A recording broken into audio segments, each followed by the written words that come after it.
and thank you for joining us today. So we are officially kicking off NWiC Informational Interview Series.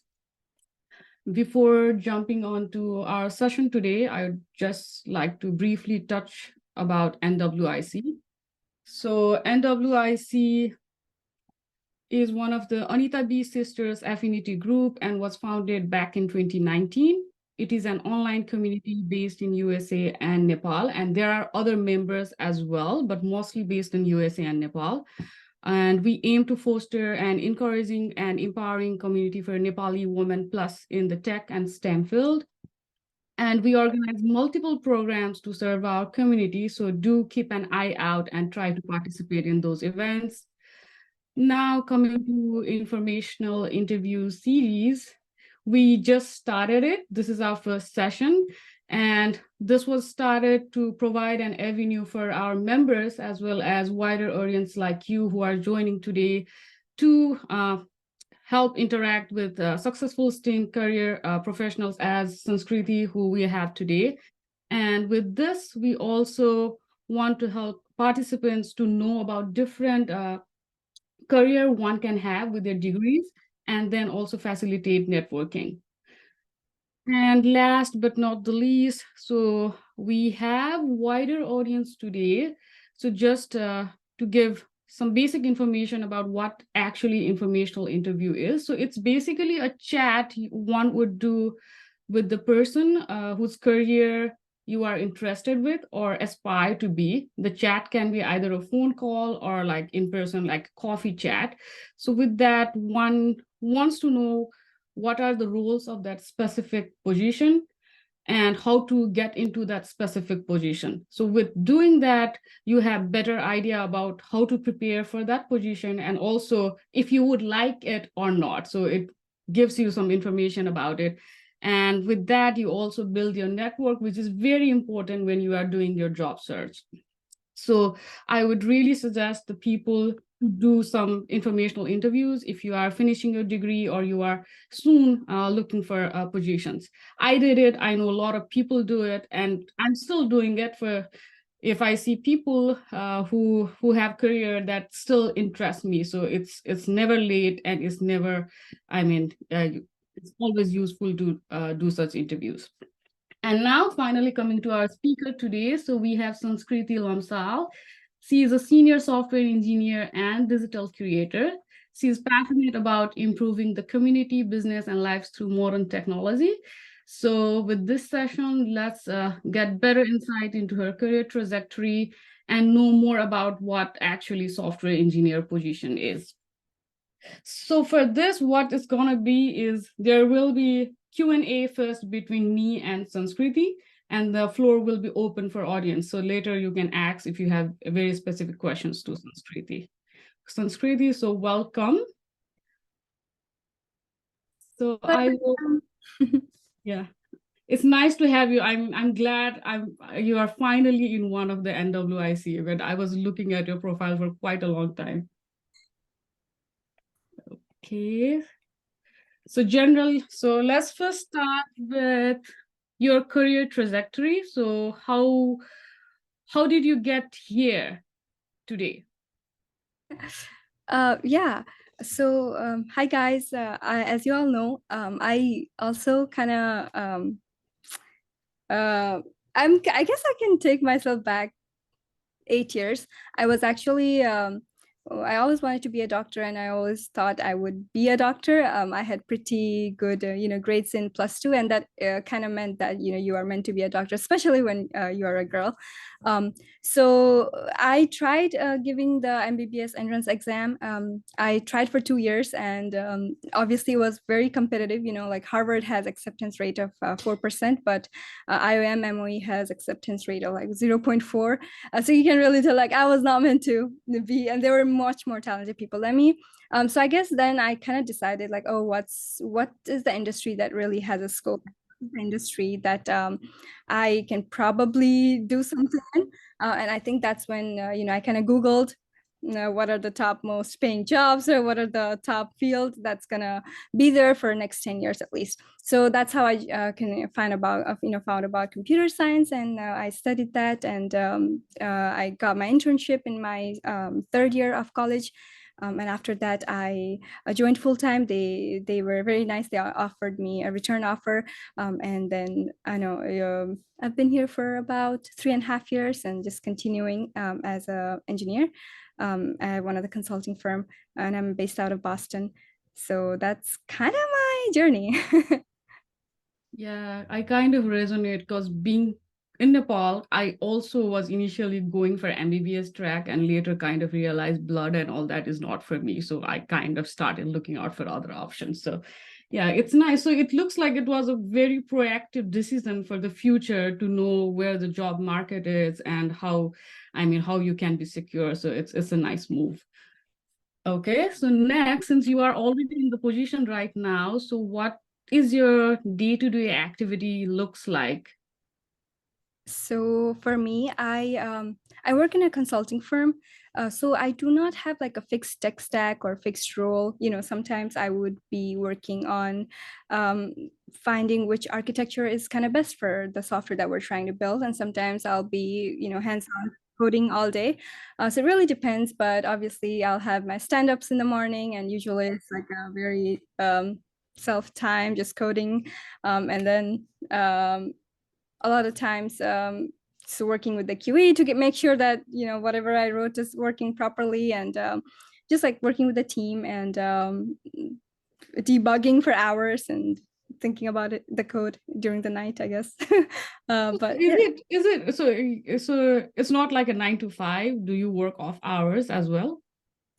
I mean, sometimes when it's a story that you really have to complete, and you feel like you're very close, you see the end line, but you're still, debugging. I think there have been times, especially in this beginning of the career, I would really like to, I guess, talk about how difficult it was. Right out of college, college does not prepare you for full-time role. I feel like because there will be like a lot of client expectation, and in college you can be like, hey professor, I'm going to be late today, can I submit it tomorrow? They're super nice about it, and you can't say that to the client, right? Like they're paying you to deliver. So I guess the first 6 months I really struggled, and I was actually working from like 8 a.m. to 8 p.m., sometimes even 10, honestly.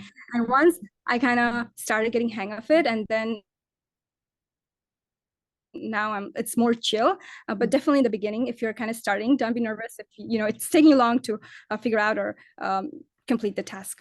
That's normal. Okay. So so you mentioned clients. So is it like you are working with a specific client for a specific project at a time, or you deal with multiple clients and multiple projects? Yeah, so it really depends. It's never like multiple clients at the same time. But our project, the projects that I've worked on goes from 6 months to a year max.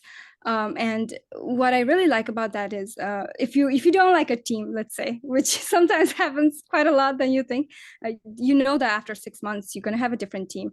Yeah, you're going to have different people, different project, different client, and their different way of working. So I think consulting as a career is really good because you are kind of experiencing all that in a shorter time frame, right? You don't really have to switch jobs. It's like you're switching jobs, you're switching clients, and their way of working is very different. So I guess you need to constantly evolve and constantly learn whatever different clients are kind of demanding from you. So yeah. Okay. And so regarding the teams, my next question would be, how important do you think is your manager and team, more like work environment, for one to be productive and more like learning throughout the journey? Yes, I think when I was attending this talk in one of the women community in Boston. This was 5 years ago, and the lady said something that really stood out to me. Sometimes it does not matter how hard you work. Sometimes it matters is like how your manager is kind of advocating for you. So it doesn't matter how hard work you're putting in, if your manager is not appreciating it, and if your manager is not like kind of talking to the senior leaders about like how good you're working. So I think having a good manager is like really one of the most most important. Unfortunately, like, and that's something we can't control, right? You can't control what kind of manager you get. I would like to say that I got really lucky that my manager has always been like advocating for me, you know, mentoring me, and also kind of sometimes he's like a therapist to me. I ask about my personal life to him also. So I think it's very important what the manager you get, and what kind of impact he or she can have in your work. I've seen people who have horrible manager and their work life balance is kind of doomed, because it definitely kind of invades into your personal life as well, right? Like you're thinking about it at night, or it bothers you. So Yeah. yes. Totally agree. Yeah. Yeah. Angela, it sounds like you, what kind of manager you have, you're like totally agree. No, luckily so far my advisors and my manager so far has been very supportive and encouraging to me. So, and what I have seen, like you, the other people who have suffered because of their managers. So yeah, good managers are very, very important. Yeah. And next, so you kind of briefly touched about it, but can you go in more detail? So you have been in the position for about 2, 3 years. So how has your learning curve been? Yes. So software engineering, most of the degrees, once you kind of study, you're kind of set for life. But Mhm. with tech and software engineering, I think there's no like settling down and be like, oh, I know everything. There is never gonna be a point in your life when you're gonna know everything. You're just gonna have to constantly learn, because there are new technologies coming up. And when I was in school, getting a cloud certificate was kind of not a big deal. But right now, like everybody has a cloud certificate, right? Like it's you have to constantly keep yourself up to date to market, so that you are able to kind of build solution given what's like up and upcoming and booming, and you can leverage that to the software you're building. So I think you have to constantly learn in this field for sure, Mhm. which is kind of exciting too, right? Like it's going to be boring if you kind of like, oh, I know everything I need to do in this job, So I think I take it as like good sign that you're constantly learning and constantly adapting to the change in technology. And I also feel it's very exciting if one is learning. Otherwise, it's very monotonous and you lose the interest, right? That's true. Yeah, but there needs to be a balance. Yeah, yeah, yeah. Yeah. Okay, so next, so yeah, you are pretty much doing fine with your job. You are liking it. So going back to your days when you were actually looking for a job. So you actually got it based off your internship. So did you also look out for other positions, or you were like sure that you will go for this company where you had worked earlier? Honestly, I definitely was applying to other roles as well. Mhm. But sadly, it was right during COVID when I graduated. It was right COVID, because COVID happened like March, and I was graduating on May. And there's already like so much limitation. People's offer were getting like rescinded, or that they were like delaying the start date and all that stuff like that. So I was just like, I'm just happy that I have a job offer. So I just kind of went with it. And honestly, I really liked my the company that I had interned for. So I thought like, I'm Mhm. just gonna Yeah. stick to it. So. Yeah. So yeah, for information for other people, yeah, could you go a bit more in like while applying for jobs, did you just do like again, it was COVID, so it was already difficult, but was it more like online applications, or did you also do other things as like networking, also informational interviews? Was there anything else? If you didn't do it, but if you go back now, what would be the things you would do or suggest people to do when they are doing the job search? Yes, I think applying online, honestly, and the data shows that you have only like what 20% chance of getting selected, even Mhm. for the interview if you're applying online. So especially in this day and age, I think unfortunately you would not have much luck if you're just applying online, especially if you are an international student, because yeah, no one wants to deal with lawyer fee and all that. So it's kind of difficult. I would say the thing that I like, how I got my role was I applied to probably like 200-300 roles when I was applying for my internship, and I only got interview from the place where someone had referred me. They had personally put a word out for me, saying that, oh, I have this candidate and I think she's a good match. And I think I really I think I owe my life to him because he really helped out. And it was because he went to the talent acquisition people and said that, this resume might stand out. And that's how I kind of got the interview. And I also think that if you go to hackathons and with tech, there's like a lot of conferences, I think there's definitely better chance of connecting to the recruiter. I think just online applying is definitely not going to cut it anymore, and that's the sad reality.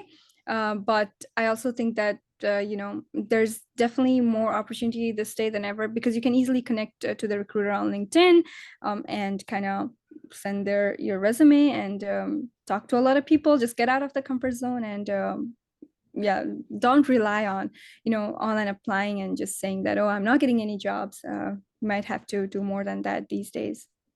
Yeah, as a follow-up, so how did you get in contact with the person who referred you? I actually just looked him up on LinkedIn. He was a Nepali guy, so that made it easier. So I think that's also something that we can utilize, is like, we are Nepali and Nepali people are willing to help each other, and it's like our own community, and you can really, and there are a lot of people, Nepali people in tech. So I think that's kind of like, and they're also more willing to help because again, right, Nepali. I also have a soft heart for someone who's Nepali. If they're asking me, it's like, I don't know, they're from my country, so I'm more willing to help compared to random. Yeah, the thing is, I think one should not be afraid to reach out. I mean, the worst the person can say is no, but who knows, the person might actually help you out. So always reach out, right? Yes. So next, so since you're so how you got it's kind of different, but yeah, it's usually, so everyone knows whatever the job requirement is, one will not match 100% to the job requirement, right? So are there any skills that you didn't match earlier and then learned on the job? Yeah, especially with internship, it's tricky because I honestly had zero experience, right? So all my resume was filled with just projects I had built, and I made sure that whatever technology that they were asking in the internship, I had worked on that project, this worked in that tech stack in some project, my personal project that I had built. But I think these days, if I was applying to, let's say, full-time role, I would definitely make sure that the keywords are matching, and whatever they're asking, I would definitely tailor my resume to kind of match that, so that it goes through the ATS and you're not kind of rejected by the online system, the tracking resume. Okay, yeah. So next, besides the technical skills, which one definitely needs for the job, what is your say on soft skills? Oh, I think soft skills are the most important things. I think technical you can learn, right? But soft skill, like, you can't really teach people how to be, I guess, I don't know, nice, or how to be Team member, right? how to be more like a team player, because at the end of the day, it's not like my project, it's like our project, and how do we like collaborate to make sure we're delivering on time.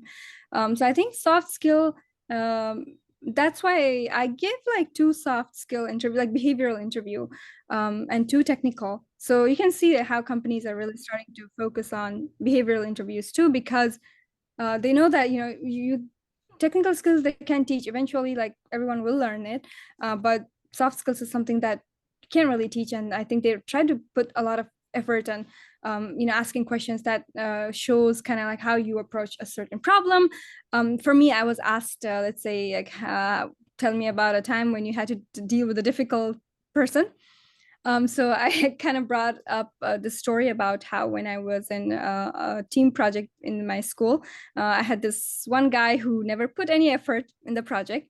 And so I was talking to my interviewer about that, and he was like, how did you handle it? So I just said that I did all the thing by myself because I don't want to deal with that. Like, if someone's not working, like, okay, sure, I'm just going to do it myself. That's kind of the mentality that I have. But I don't know if that was the answer he was expecting, but I mean, I got the job, so I guess, I don't know. Yeah. So next, besides, so yeah, you are a software engineer, senior software engineer. So besides your job, what other professional engagements you have, more like, because at times there is like gap the work is providing you, and one time tries to find different other alternatives to satisfy or do some other professional growth. So are there any other things you are involved in for your own growth? For my own growth, I think these days. Or like, or just to help out other people, like how you take it. Mhm. Yeah, so I've always like done YouTube a little bit, just kind of, it kind of started with, I used to post how to do a maths problem videos, then it kind of moved towards travel and then vlogs, and I have not really gotten back to it, but I do want to, I think eventually, I think I would be a good teacher. So I would want to teach something in YouTube. Mhm. And that's something I'm kind of working on. Right now, I've been trying to get a good, like, build a social brand in Instagram. So otherwise professionally, I don't know, I attend like conferences, I keep up with the latest tech trends, just online stuff, I guess, and make sure that I get all the cloud certificates, that's kind of coming up, so that I can always sell myself, like to the clients, like I have the certificate, I have this badge, or just kind of improving my profile overall. How do you manage time for all of this? I sometimes feel like I have too much time because I'm constantly scrolling, doom scrolling on Instagram. So I do think we have a lot of time. I think we just need to stop Manage. stop using social media too much and just kind of make sure that it kind of works for us. Because right now I'm doing a social media detox and I feel like I have so much time. It's like 8 o'clock and I check after. I feel like it's been 2 hours, but it's just like 8:30. So I think that's the problem here. I Yeah. guess everyone can relate to it. Yeah, at least me. Yes.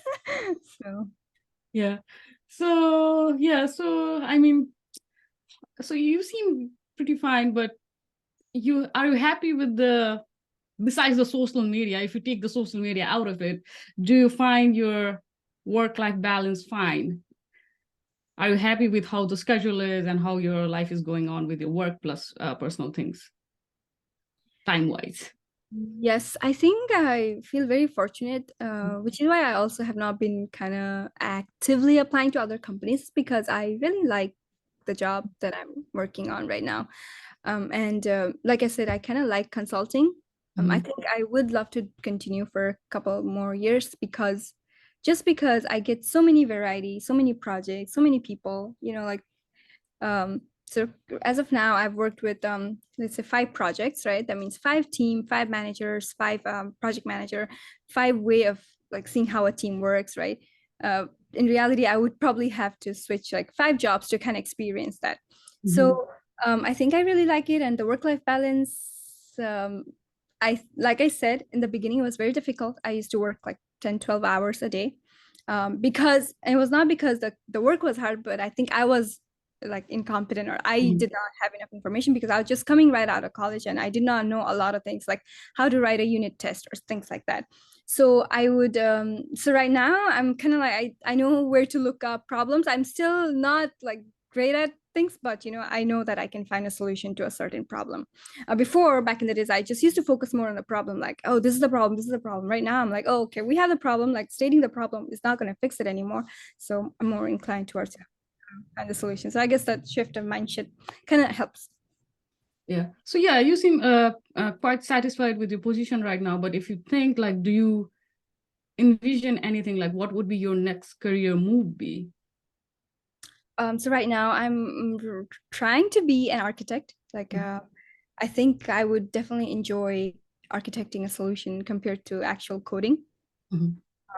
So I'm actually kind of actively studying for that and making sure I have enough knowledge so I can kind of bring it to my manager that I think I'm good enough now. Let's talk about how to get promoted and all that. So yeah. So yeah, that also brings me. So do you have active conversation with the manager regarding promotions and your own growth? Yes. So I have a monthly one-on-one with my manager. And when I was an engineer, he really didn't ask, we really didn't have a conversation about me being promoted to senior engineer. He just kind of did it without like me even asking, which is what I'm like eternally grateful for, because I mean, it's kind of awkward, right? Like you don't really know, like, should I be asking? Like, I'm not kind of equipped with the right now, like how to approach the situation. Right now, I think we have a lot of information available, but back then I was like, should I ask? I think, like, especially being a Nepali, I'm like, I'm scared to ask these things. I'm scared to be too upfront. So he kind of did that himself, and we actively have conversation about like how I can grow in the career, and he actually helps me. He provides me with good resources and all that. Yeah, and I asked him. I actually had a conversation with him about like, hey, I want to be an architect. Like, how should I approach it? And he was like, yeah, you need to kind of put more effort on, studying these kind of things. And he was very upfront about it. He was not like, Yeah. it's not possible, but he was like, you might need some time. You might need to Yeah, show. yeah. At least, I mean, it's always good to have the conversation started so that But at least I'm putting it in his head that I'm kind of thinking about getting promoted. So yeah. Yeah. Mhm. Okay. Yeah. So yeah, you have been bringing the topic like quite frequently. So how do you feel about being a woman in tech, or also like Nepali woman in tech? Nepali women in tech. Women in tech, I think. So far I've been kind of lucky that my team has like equal men and women ratio, which Yeah. is very, yeah, people say it's unusual, but for me, starting my first project, it was always 50-50, or sometimes even more women. Mm-hmm. So I have Oh, really, nice. Mhm. yeah, I've not yet experienced like, oh, how it feels to just be alone by yourself with like a bunch of men, But I think it also depends on kind of the company and how, like Mhm. for me at least, for our company, the people that I work with are kind of like between 25 to 35 years. And I think that Mhm. also kind of, makes things different. Mhm. So I don't know. I really don't have like how people 35 plus would react to that. But like, I think so far I have not experienced any kind of different Yeah, like. yeah. I'm actually glad that you have not suffered through that or experienced that. But yeah, it's a nice thing to know for me as well that there are places where there is like equal representation. So that's good. Yeah. So I think you kind of is it the if not the software engineer, then is it you would want it to be a teacher? Why do you think that? I think sometimes one advice can literally change your life, Mhm. right? I don't know, you Mhm. probably have had such situation where someone gave you an advice and you're like, wow, and then that completely changed the trajectory of your life. I think that teacher has the power to do that, and I don't know, I've always wanted to. When I was in 8th grade, I started tutoring people. So I Mhm. think there is like this always this my heart always wants to mentor people and kind of teach, but I feel like I need to get more education myself and experience myself in order to do that, right? Because these days everyone is like telling people what to do things, and you see in Instagram reels, people are like, this is how I made $6 million without themselves making $6 million. So I Uh-huh. guess I really want to kind of work on myself so I do have enough expertise and experience and that I can actually coach people. Mhm. Mhm. Yeah, that's a very nice thing of you. I mean, to inspire and teach people. So that's good. So actually, so I'm done with my questions now. So I would like to open the floor to audience. So if you have questions, now is the time. So please feel free to actually unmute and ask questions directly. If not, you can type in the chat. Okay, I have a question. So, thank you, Sanskriti, for sharing everything. It was really inspiring, fun, to listen to your stories and all those answers. So I have this question. What did you have you faced any type of I mean, do you think there's any type of misconceptions about software engineering that you've encountered? मलाई त्यो एउटा रिल्सको याद आयो कि the trending reels where they're like, we're software engineers, it's gonna take 2 weeks for the work, but you'll be done in a day and you'll just like keep quiet or stuff like that.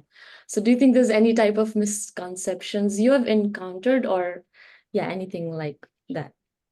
Oh, tough question. Those I mean, are I think this can go along with something like being a woman in tech and being a Nepali woman in tech, just any sort of misconceptions people think, or, like people have told you directly or something like that. maybe you don't really need I think for software engineering, you think people would think every time I say that, oh, I'm a software engineer, people are like, oh, you must be really smart. But I honestly think software engineering is one of the probably easiest job. Getting the role is 99% of the job. The rest of the job is like 1%. And I definitely agree with that. So I guess, yeah. I do agree with the part you mentioned अघि नै पनि एउटा आन्सरमा मेरो लिङ्क्डइनको एउटा मेरो बायोमै छ कि never stop learning is my motto भनेर हैन so that's something like being a software engineer Hahn never stop learning because there's like every other thing going on in the world like every single day and you have to be updated with like everything so त्यो consistency हुनुपर्ने जस्तो लाग्छ कि हाम्रो यो फिल्डमा चाहिँ so yeah but yeah thank you for the answer that was my question yeah. So yeah, there is a question in the chat. So Avi is asking, how do you tackle a situation where the leadership doesn't acknowledge your contribution? How do you build a relationship with the company in these circumstances? Ooh, yeah, that's a tricky one. I have had friends whose manager has not been very supportive of them and has not willingly kind of initiated, let's say their promotion process and whatnot. I think in that case, what I can tell, like what they did was like talk to even the people above the manager, right? That, hey, this is the things I've been doing, but I've not been seeing results, because sometimes you really don't know like what's going on in someone's mind, and you just kind of need to remind them. I would just kind of actively engage in a conversation and actively make my case, and also show the data points like, hey, I've been getting this good feedback. I've been doing everything that I'm meant to do in this job. I've been going way and beyond, been in office, doing the collaboration and all that. Like, still, I feel like I'm not feeling heard, or you guys are not like respecting everything that I've accomplished. I guess you can have a talk to the manager, and if not to the senior director. I think they're always, if they're nice enough, they're always there to kind of help you, and they also want you to excel in the company, right? So I think definitely kind of open communication. I feel like from my end, especially, I'm kind of very bad at communicating, especially with the people here, because difference. You can blame my culture for that, but in Nepal, obviously I was not very opinionated, and I never used to voice my opinion, and because obviously we're taught that, oh, किन जान्ने भएको, किन बढी बोलेको, right? So even here, I don't say things, and I just assume that they will know. So just communicate. I think that can sometimes help a lot, save a lot of time and effort. And if you are being communicative, and if they're not doing anything, I think it might be good time to switch the companies. Okay, so we have next question from me. So me is asking, how do you balance a full-time software engineering career and also find time to create content and build a name in this space? Like I said, I have a good work-life balance, so 9 to 5, and I do have after 5 or before 9 even, right? So I do dedicate like 30 minutes. I used to dedicate like 30 minutes. Right now I'm doing social media detox, so I used to spend like 30 minutes trying to see what's trending, and what's funny, what audio is doing well, and kind of do my research. And every time I would think of a joke in my head, I would just kind of note it down, and like batch edit the videos and schedule it for the rest of the week. So yeah, I also think even after doing that, I feel like I do have sometimes a lot of time. So I'm quite surprised with you saying like you have a lot of time. I mean, yeah, I guess you should do a different session saying how to find time. It's pretty interesting that you have so much time. No, I seriously think we just need to stop using so much social media, seriously. Because I have been facing that. I don't have time when I'm using social media, like consuming. But when I'm producing, I feel like I have plenty of time. Yeah, so Nisha has, I think it's a follow-up question. How do you keep yourself updated with all the trends and technologies in this field? Ooh, so I do follow some YouTubers, and they're pretty nice about like putting up a video right after some latest technology comes up. Like latest was the NVIDIA conference, like I was following up with that, or like OpenAI. So yeah, do follow those YouTubers, and I don't know, it's kind of trend. It's when things are trending, there's no way you can kind of escape them. You see it in Reddit, you see it in Instagram. So I think social media kind of helps me stay up to date. Yeah. So is it YouTube and Reddit that you use mostly to keep yourself updated, or there are other resources? YouTube mostly, honestly. Mhm. I'm addicted to YouTube, and I'm not hesitant to say that. There's another question from Subham. So Subham is asking, how did you get your internship? So I'm a freshman student and I'm preparing myself to get internship in the junior year. So yeah, would you like to share your experience on it? Yes, thanks, Shubham, for the question. You're a freshman, yes. So usually in US, I think freshman and sophomore, there are very less internship opportunity. But like you said, you're asking for the junior year. So yeah, don't feel bad if you're not getting anything in your freshman or sophomore year, because usually companies want to hire junior year people because they have obviously more experience, and immediately after they graduate, they can kind of join the company. That's the expectation from the internship, right? Like you train them and they're going to come back full time and work for you. So do a lot of lead code if you're trying to do the software engineering internship. Lead coding, preparing yourself for the behavioral interview. Like I said, it's very important these days. People do take note of how you function as a team and how you are as a person. Not just like if you have a lot of technical knowledge, but you are, I don't know, you're pretending as if you're like a very shitty person, then chances are you might get rejected. So do also put emphasis on behavioral section. But yeah, lead coding and cold emailing people. Don't just rely on online application. Go to college boards. I'll sometimes look for jobs nearby your area. I think because you can actually go talk to them. You know, if you see, let's say your IT department in school is hiring, and you can actually go talk to the person who listed the posting, and that might have a good success rate, honestly. But keep applying. I applied to 250, I believe, 250 roles to get an internship, and make sure you are attending hackathons and all these conferences so you can kind of connect to the recruiters. So yeah, just networking and making sure you have enough skills under your belt. So is there like a limitation for international students while applying for those internships? Did you come across such limitations? Yes, I know some companies like, let's say Wells Fargo was the one. I think when I used to go to some of the booths at the conference room, conferences, they just used to tell me that, oh, we don't sponsor. But a lot of times companies do sponsor. Usually when they don't, they kind of like mention it in the job posting that this is only for citizen or green or permanent residents. Yes. So yeah, you might get filtered out because of that, but there are companies who still want international students. That's nice. Yeah. So we have follow-up questions. So what suggestions do you have for students who are aspiring to be a software dev, especially in the cases where the educational degree does not arm you with enough knowledge to tackle the job? Yeah, I think the degree definitely does not prepare you for the real world, is what I'm going to say at first. So honestly, I can just speak from my experience. What I did was I made sure that I was leveling up every day, even if I had to pull like 12 hours of work every day. I used to do that because I knew that the company was paying me. That means I had to deliver, if not, I might get put on a performance improvement plan, right? So you really have to kind of make sure you are on the top of the game by studying, by practicing more. Practice makes everyone perfect. I really mean that. Just do more coding, do more lead coding, read about the design principles, just stay on top of your game, honestly. But those first 6 months to 1 year will be the hardest because there will be imposter syndrome. You feel like you're not good enough. You feel like you don't know anything, but you will get out of that. Just put your effort, and people can tell that you're putting effort, right?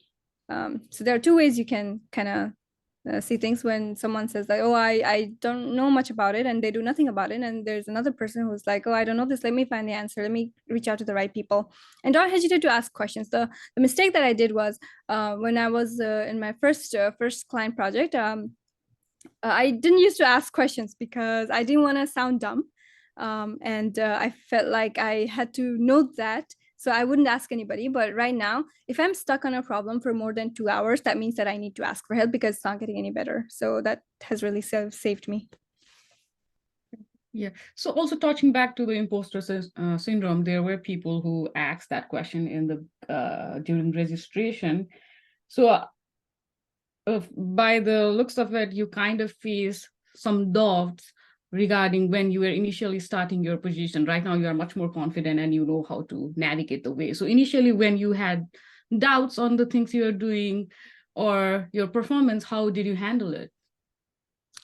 Yes. So in fact, during my very first project, my architect had scheduled a meeting because one of my stories had gone past 2 sprints, which means like it's a big problem, right? Because you're supposed to complete that in a sprint. So he scheduled a one-on-one. He asked, like, do you need any help? Like what's happening? Kind of like talk me through it. So I just told him that, I was facing issues with unit testing, and because unit testing was not kind of taught in our school, and that's very important for at least like my company, because each and every code is unit tested. In fact, like you write the test first and you kind of code second. So it's like test-driven development. And my architect was really nice to kind of say that, it's okay, just like reach out to help, reach out to anybody. They're willing to help you, they're willing to help you succeed. So it's not like you versus me, it's like our team and we should go together. So some of the times those tech leads have kind of stayed up late with me trying to figure out a solution. So I think that kind of mentality, even from the people who are above you, that really helps. And just put a lot of effort by yourself to just like documentation, research, be kind of better at navigating the problem. Yeah. So other question that were again from the registration. So if there is any professional networking group that wants to join to help, to find a job or even learn and all that. So are you a member of any such groups, or do you suggest membership of such groups? To specifically find jobs, Or more like, like students would like to be updated about what's happening in the job market or what are the trends. So just to keep themselves updated as well. That would like later do help out in the job search and all that, but honestly, I do not know of any such professional community that would like kind of help with the job. I guess the only one that I'm part of is Anjela, you guys are part of it too, the Anita Borg, the Grace Hopper, right? So that's the only one I'm in, but again, that has not really helped me secure anything or like secure a job or anything. Back in 2014, if you were to go to a Grace Hopper conference, you were kind of guaranteed at least three offers. But right now it's not the same because it's just kind of crazy. There's just a lot of people and much less jobs. But back in 2014, I've heard that people would just walk away the same day of conference with multiple offers. So definitely not like that anymore, because everyone is in that professional group. Everyone's trying to get the same thing, get that back. So I guess for job portal, there is definitely better one than the LinkedIn and Indeed. I think you can definitely look it up online. I don't have it on top of my head, but levels.fyi I've heard is good, because you don't want to be applying to stale job posting, because a lot of times it's already filled but still out there, and we take too much time and effort only to realize that, oh, the job does not exist anymore. So I guess maybe look up more online. I'm not sure on top of my head. But yeah, thank you for your input. So I'm done with the questions. So one more call for the audiences if there are additional questions. Please ask. I have a question. We all learn from our mistakes, right? Is there any regrets you had?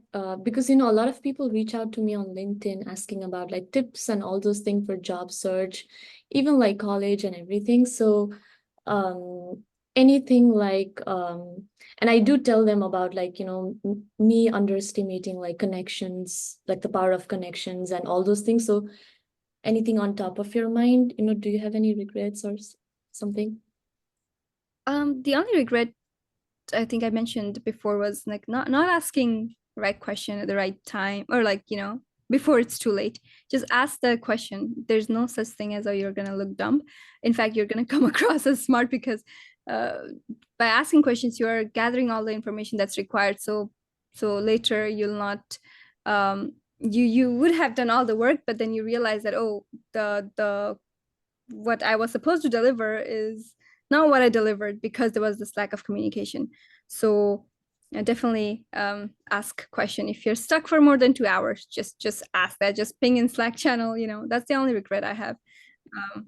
Don't be afraid. Yeah, the thing you mentioned about like हुन्छ नि नेपालमा जान्ने पल्टिने and all भन्छ भनेर. So along that line, I remember like I think it's like being a woman and being Nepali women is something like we've never taught to say no.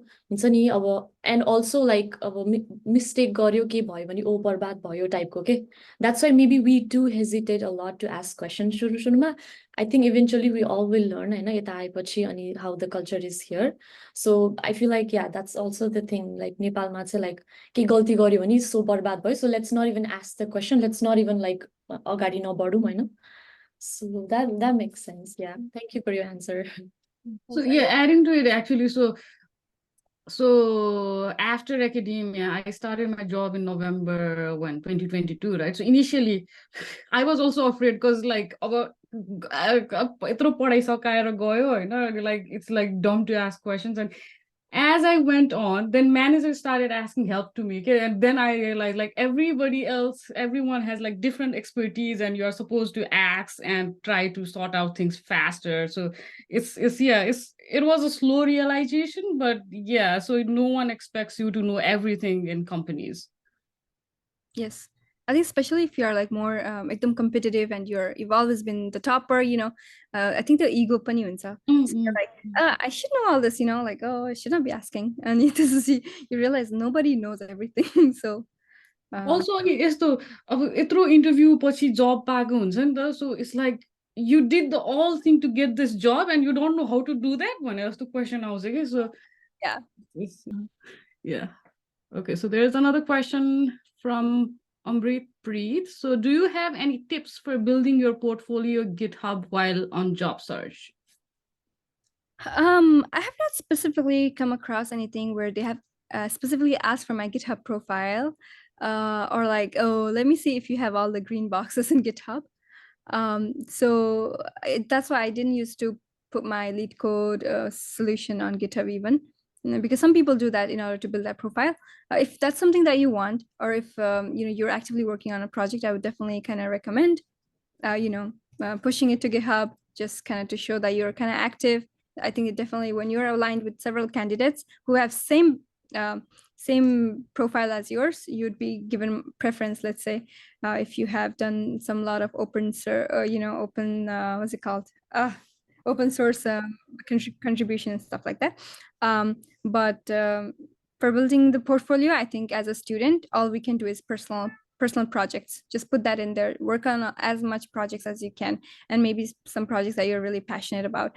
I know someone who got an internship at a finance company because they had built like a personal finance app by themselves, so it really helps. Okay, so last call. Any more questions? Any more questions, guys? I was expecting more questions from you guys. Don't be shy, ask questions. That's the one thing that we learned from this session.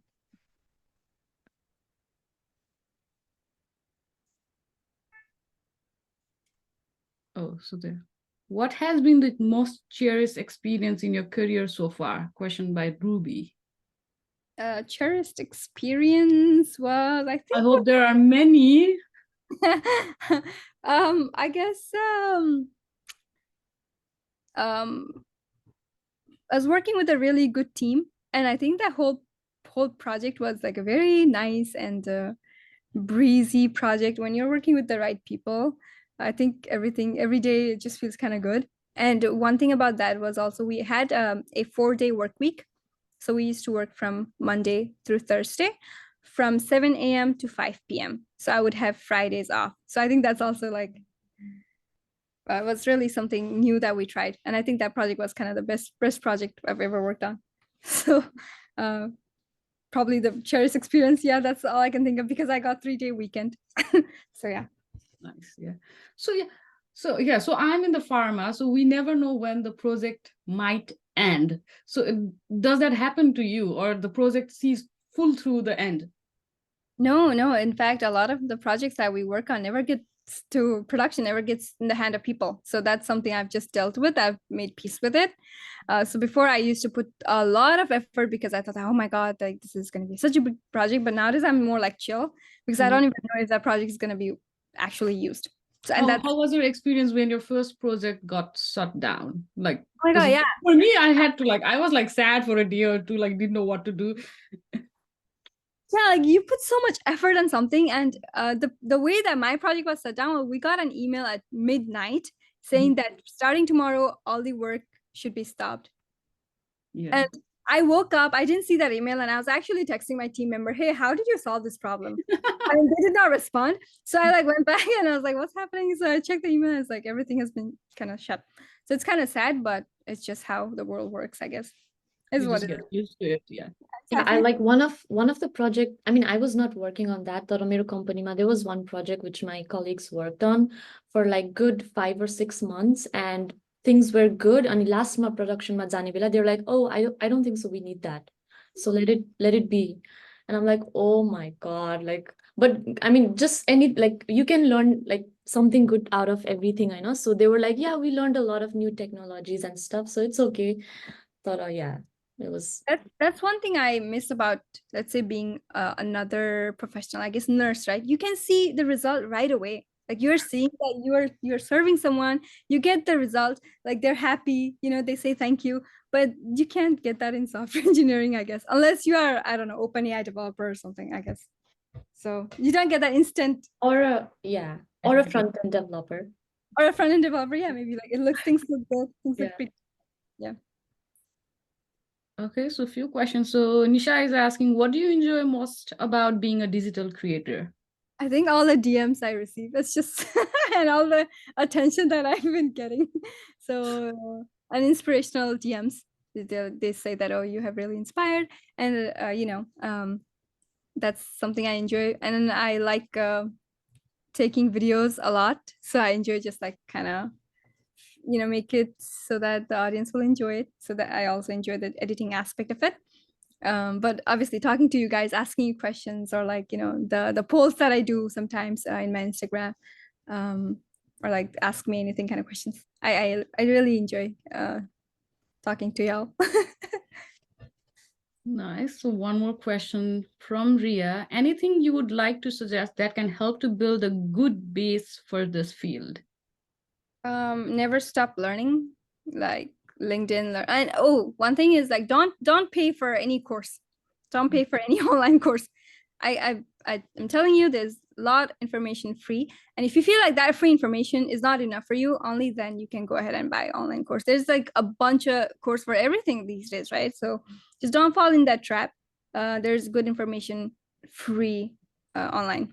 I would always think that, oh my God, when I used to see a course, I'd be like, oh, if I had money, I would just purchase it when I was a student.